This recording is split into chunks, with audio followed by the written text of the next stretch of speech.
السلام علیکم۔ آج ہم ایک بہت ہی خاص اور سچ کہوں تو دل کو تسلی دینے والے خیال پر بات کریں گے۔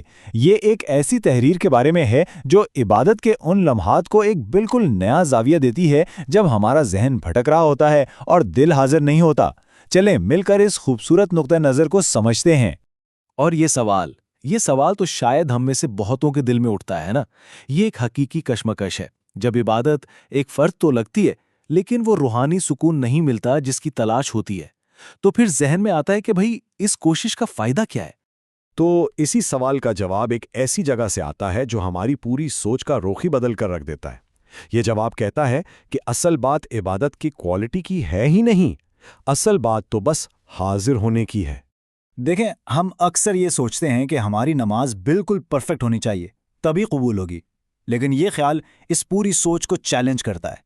یہ کہتا ہے کہ عبادت کوئی پرفارمنس نہیں، کوئی امتحان نہیں جس پر آپ کو گریڈز ملنے والے ہیں۔ تو پھر مقصد کیا ہے؟ مقصد بہت سادہ اور خوبصورت ہے۔ اصل میں تو محبوب کے در پہ حاضری لگوانی ہوتی ہے، بس صرف یہ بتانے کے لیے کہ ہم آ گئے ہیں۔ ہماری عبادت کیسی ہے یہ بات کی بات ہے، اصل بات ہمارا آنا ہے۔ یہ جو لفظ ہے نا، حاضری، یہ بہت گہرا ہے۔ اس کا مطلب صرف یہ نہیں کہ آپ جسمانی طور پر وہاں ہیں، نہیں، اس کا مطلب ہے ایک کمٹمنٹ، ایک وفاداری کا ثبوت کہ بھلے میرا دھیان ادھر ادھر ہو لیکن میں ہوں یہیں، میں نے آپ کا در نہیں چھوڑا۔ اور اس پورے نقطے نظر کی سب سے زیادہ تسلی دینے والی بات پتہ ہے کیا ہے؟ وہ یہ ہے کہ اگر یہ حاضری پکی ہے نا تو پھر کسی کو واپس نہیں موڑا جائے گا۔ یعنی پرفیکشن سے زیادہ کنسسٹنسی کی قدر ہے، روز آنا، بھلے ٹوٹی پھوٹی عبادت کے ساتھ، یہی اصل بات ہے۔ اچھا، تو یہ حاضری تو لگ گئی، لیکن پھر اس کا بنے گا کیا؟ آگے کیا ہوگا؟ یہیں پر ایک اور زبردست مثال سامنے آتی ہے، ایک امتحان کی اور امید کی۔ یہ ناکامی کے خوف کا جواب ہے۔ تو یہ امتحان کیسا ہے؟ دیکھیں، پہلا قدم بس آ کر بیٹھ جانا۔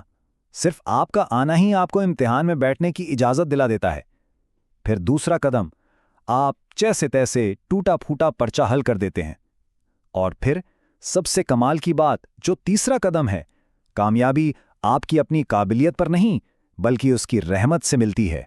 اور یہی وہ امید ہے جس کا ذکر ہے کہ بھروسہ اپنی کوشش پر نہیں بلکہ محبوب کی رحمت پر ہے۔ یہ یقین کہ جب وہ اپنے چاہنے والوں کو کامیاب کرے گا تو اس بھیڑ میں ہم بھی پار لگ جائیں گے۔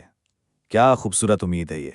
تو یوں سمجھیں کہ ایک طرف ہمارے اندر کا یہ خوف ہے کہ میری نماز تو کسی قابل ہی نہیں، بالکل ناقص ہے، اور دوسری طرف یہ روشن امید ہے کہ ارے نہیں، میری حاضری دیکھی جا رہی ہے، اسے قبول کیا جا رہا ہے۔ تو اب ان دونوں باتوں کو، یعنی حاضری اور امتحان کی امید کو جوڑ کر دیکھتے ہیں، اور اس سے جو نتیجہ نکلتا ہے نا، وہ ہے ناقص مگر وفادار محبت کا۔